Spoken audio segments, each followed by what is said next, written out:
We have a contract with the state, and we register all the organic producers.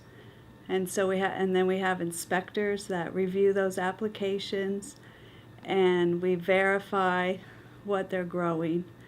And we also do spot inspections at the farms. For organics, we have 3 inspectors, but they only do that part-time. They have a lot of other duties too, so that's just a small piece of their work. Are you one of the inspectors? So I'm a supervising inspector, so I supervise the 3 inspectors that do the inspections.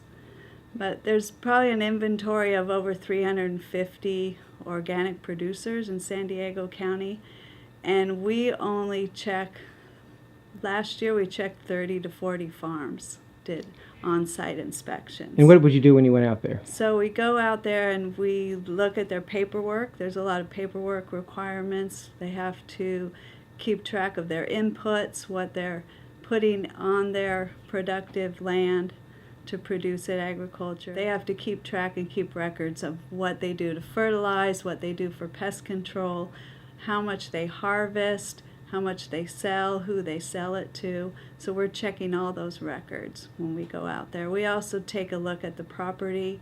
We look at the plants. We look at the storage areas. We're looking for maybe any kind of signs that there was some illegal, if there were any evidence of, say, herbicides used, or look for storage for pesticides. If you were really sneaky and just forged what you did and made sure you tied it up so nothing would give you away, what could you do really to prove that there were no pesticides or commercial fertilizers put on it? Is there any way? Well, we also do inspections at retail places and like at farmers markets, and we take samples. But we have a small budget to do that. We took maybe a half a dozen samples last year. We've taken maybe 15 to 20 samples this year. So we take a sample of the produce and we send it to a lab in Sacramento, and they test it for pesticide residues. We have found people at the farmers markets.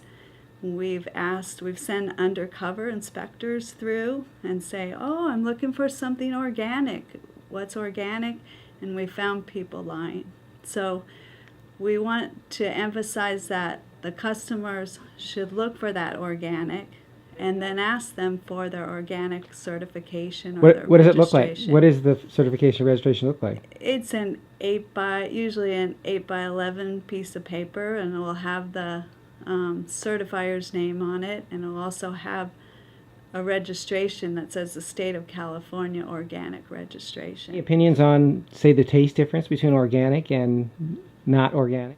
Personally, I haven't found a difference in the taste.